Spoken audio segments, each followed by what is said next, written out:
The desert sun burned high as a young woman sprinted down a dusty highway, her boots kicking up sand. Behind her, a gang of masked bikers roared forward, engines growling like predators closing in on prey. She gasped. Looking for an escape, there was none. But then, just as hope seemed lost, a massive 18-wheeler roared onto the road ahead, brakes screeching. The chase was about to take a deadly turn. Have you ever been in a situation where a stranger stepped in to help? Share your story in the comments. Don't forget to like, subscribe, and hit the bell for more intense stories. The sun hung low over the desert highway, casting long, golden shadows across the cracked pavement. Dust swirled in the wake of a lone, rusted-out sedan speeding recklessly down the road. Behind the wheel, a young woman with wide, terrified eyes gripped the steering wheel, her knuckles turning white. Her heart pounded like a war drum in her chest. In the rearview mirror, she saw them 6 bikers clad in black, their faces obscured by bandanas and helmets, engines roaring like wild animals. They had been tailing her for miles, getting closer with each passing minute. She had seen them first at a gas station on the outskirts of a nowhere town. Their eyes followed her as she filled up her car, their murmurs barely masked by the sound of revving engines. When she left, they followed. At first, she told herself it was coincidence, but when they gunned their throttles and closed the distance, she knew. Her pulse pounded as she pushed the car to its limits. But it was an old machine, barely holding together. The engine sputtered, the gas gauge needle danced dangerously close to empty. The bikers were toying with her now. One pulled up alongside her car and tapped on the window with gloved fingers, a wicked grin flashing behind his bandana. Another swerved dangerously close, forcing her toward the shoulder of the road. She gasped, jerking the wheel, trying to maintain control. Panic clawed at her throat. The road ahead stretched into the horizon, empty, no towns, no help, nowhere to run. A biker pulled in front of her, forcing her to slam on the brakes. The tires screeched against the pavement, her body jolted forward. She was trapped. Then, from the distance, a deep, resonant horn blared through the desert air. A massive 18-wheeler appeared at the crest of a hill, barreling down the highway toward them. The sun reflected off its gleaming chrome grille, its sheer size and presence like a force of nature. The bikers hesitated. The truck didn't slow down. Behind the wheel of the rig sat a man built from steel and experience. A trucker who had seen his fair share of the world's darkness. He'd noticed the chase from miles back. He had watched the woman's frantic driving, the predatory way the bikers surrounded her like wolves. And he had made a decision. The woman barely had time to react as the 18-wheeler swerved, blocking the road in one swift, deliberate move.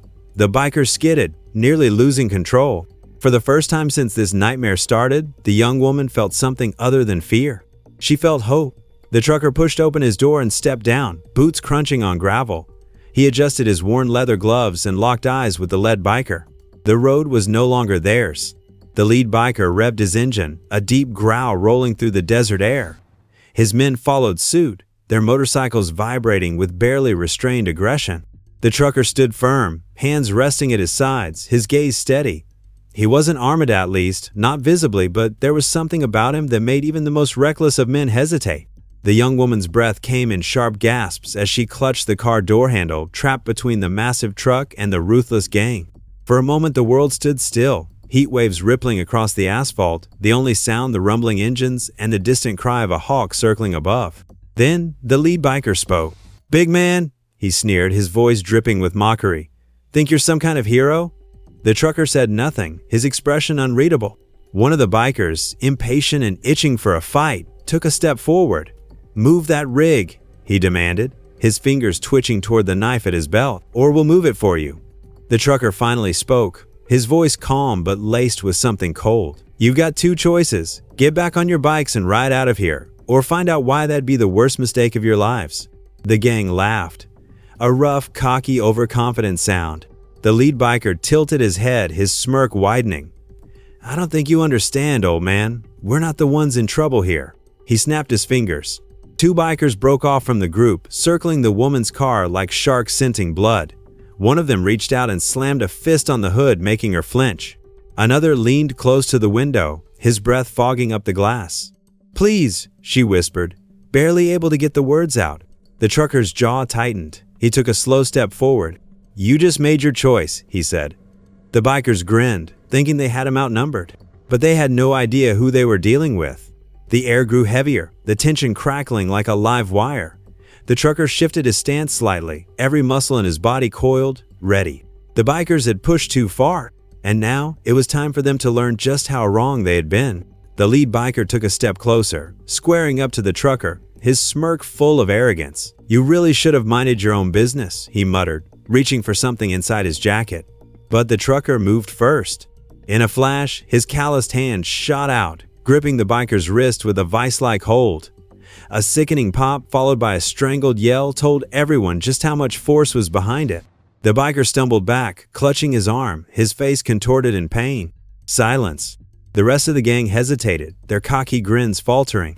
The trucker's expression remained unreadable, but his stance had shifted, shoulders squared, feet planted firm, exuding the kind of presence that only a man who had seen real violence carried.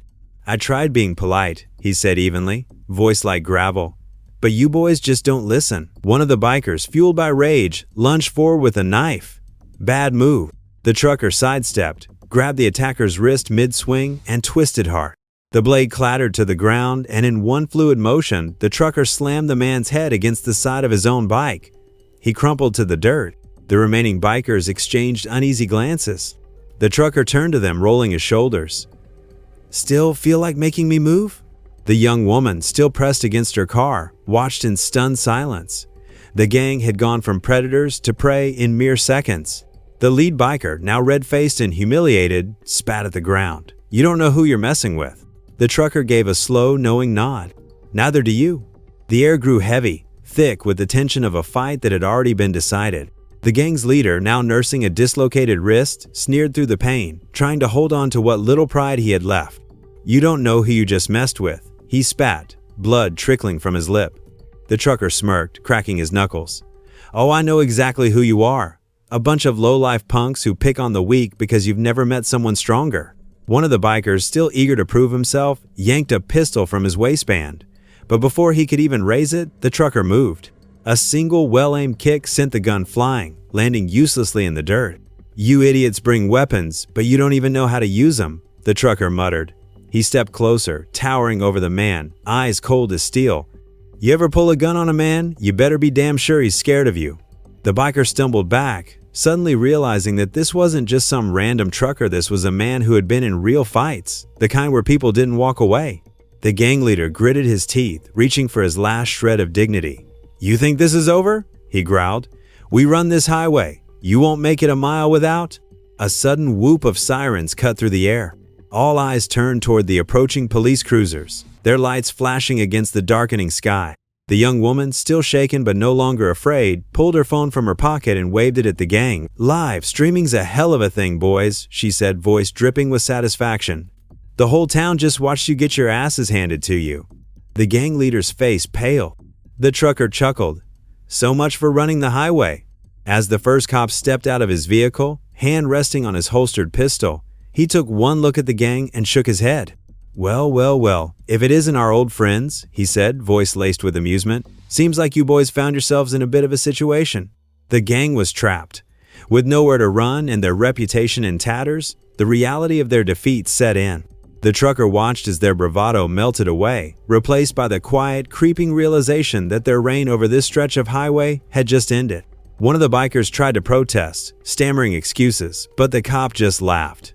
"Save it," he said, slapping cuffs on the gang leader. "We've been waiting for a reason to bring you in." The trucker turned to the woman, giving her a small nod. "You good?" She exhaled, relief washing over her. "I am now." As the gang was hauled away, the trucker climbed back into his rig, starting the engine with a low rumble. Another day, another road. The highway stretched long and empty ahead, the last of the sunset painting the desert in deep oranges and purples. The trucker drove in silence, the rhythmic hum of his engine the only sound filling the cab. Beside him, the young woman sat in quiet reflection, staring out at the fading horizon. After a few minutes, she turned to him. "I never got your name." He glanced at her, then back at the road. "Name's Logan." She nodded. "I'm Sarah." A pause settled between them, comfortable, filled with the weight of everything that had just happened. "You saved my life back there," she said finally, voice soft but sure. "I don't know how to thank you." Logan exhaled through his nose, shaking his head. "Ain't about thanks, just about doing what's right." She studied him for a moment, then let out a small, wry chuckle. People don't usually stop to help anymore, especially not when it means going up against guys like them. Logan gripped the wheel a little tighter. Yeah, well, maybe more people should. The words hung in the air, a quiet truth neither of them needed to elaborate on. The world had changed. It wasn't like it used to be where a man's word meant something, where folks looked out for each other. Now, too many people kept their heads down, hoping trouble would pass them by. But Logan had seen enough to know one thing for sure. Trouble didn't just pass, it grew. It took and it destroyed, until one day, it came knocking on your door. You think those guys will come back? Sarah asked after a moment. Logan smirked. They'd be real stupid if they did. She laughed at a real, genuine laugh this time, the kind that meant she was finally breathing again. The town lights appeared in the distance, a beacon of normalcy after the chaos they'd just escaped. You got family waiting for you? Logan asked. She nodded. Yeah, just me and my dad. He's gonna kill me when he hears about this. Logan huffed. Or he's gonna be damn proud. Sarah smiled, but then her expression turned thoughtful. What about you? Anyone waiting? Logan's grip tightened just a little. Used to. She didn't push. She just nodded, understanding without needing the detail. As they reached the edge of town, Logan slowed the truck, pulling into a quiet gas station. Sarah turned to him. You ever think about stopping? She asked. Getting off the road? Logan looked out at the highway, endless and open before him. I stop when I need to. Sarah smiled, shaking her head. Well, if you ever pass through again, you got someone to have coffee with. Logan gave her a small nod. I'll hold you to that. As she climbed out, he watched her go, waiting until she disappeared into the station before shifting gears and rolling back onto the highway. Some people ran from trouble, others ignored it. And then there were men like Loganman who faced it head on, not because they had to, but because someone had to. What about you? Have you ever had a moment where you had to stand up for someone else, when you couldn't just walk away? Share your story in the comments. And if you believe in doing what's right, no matter what, hit that like button and subscribe for more stories of real strength on the open road.